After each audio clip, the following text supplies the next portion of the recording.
Help me to complete my first 1,000 subscribers.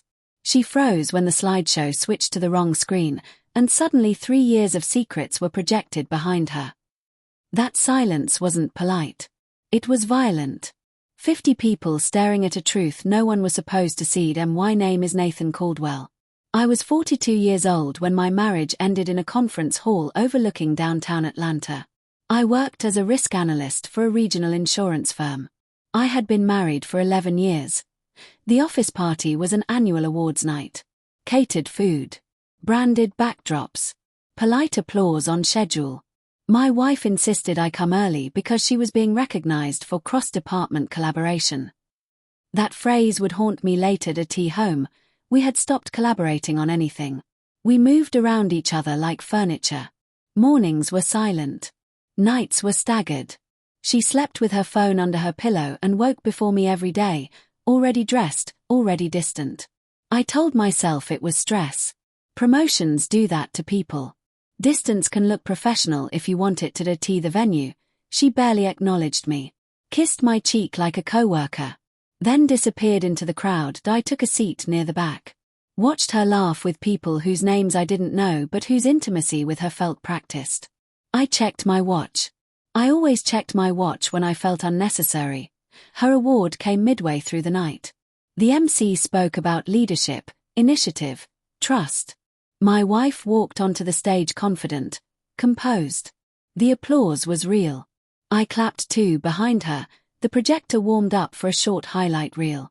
Photos from team events. Group shots. Harmless memories. Then the screen flickered. The next image wasn't from the company drive. It was a screenshot to a text thread.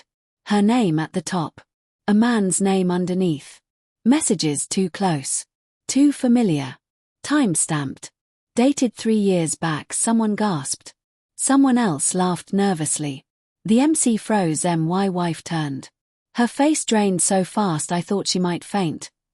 The next slide appeared before anyone could stop it. Another message. Then another. Photos cropped carefully but unmistakably intimate. Taken in offices. Hotels. During work hours, the room didn't erupt. It collapsed inward. I didn't stand. I didn't breathe.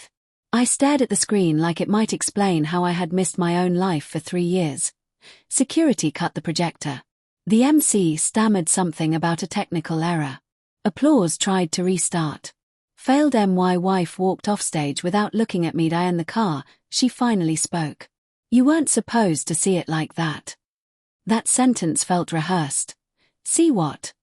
I asked. My voice didn't sound like mine. She stared straight ahead. It was work. For 3 years. She exhaled sharply. It wasn't serious. 3 years, I repeated. And a shared drive. She rubbed her temples. You wouldn't understand. At home, the truth came out without drama. No shouting. No denial. It started after my promotion, she said. He made things easier. I felt seen. And I didn't. She hesitated just long enough. You were convenient. There it was. Clean. Surgical. I never loved you the way you loved me, she added, like she was explaining a scheduling conflict. Your feelings don't matter to me in this context. I compartmentalized. I sat on the edge of the couch, staring at the wall where we'd once planned vacations we never took. You let me believe I was paranoid, I said. She nodded. You made it easy. You trust routines. That night, I broke. Not loudly. I locked myself in the bathroom and slid down the door, trying to remember when my name stopped meaning husband and started meaning obstacle. The turning point didn't come with anger. It came with clarity. I stopped asking questions. Stopped asking why. Stopped asking if we could fix it. The next morning, I left for work early. Not to avoid her. To reclaim a version of myself that didn't beg for relevance. I met with HR before rumors could find me. I documented what I'd seen. Not out of revenge. Out of truth. I requested a transfer. No accusations. Just boundaries. At home, I moved into the guest room. She didn't protest. That hurt more than resistance would have. Weeks passed. The affair unraveled under scrutiny. Policies were reviewed. People were reassigned. I didn't follow the details.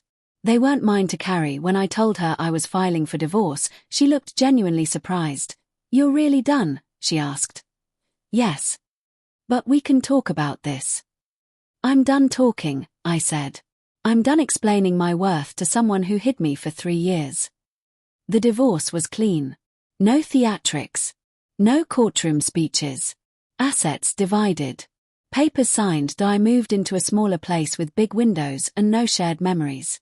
I learned how quiet honesty can be months later, she emailed. Said the exposure had been humiliating. Said she didn't expect me to disappear so completely. I didn't respond. Not because I was bitter. Because I was finished negotiating with betrayal. Here's what I learned. Cheating isn't always reckless. Sometimes it's organized. Filed neatly between meetings and milestones. Hidden behind professionalism and praise. If someone can build a double life while you're building trust, they've already chosen themselves over you, and dignity doesn't come from confronting people publicly or burning bridges. It comes from walking away when staying requires you to shrink. 3 years ended in one moment. But my life didn't. I finally stopped mistaking silence for peace, and that changed everything.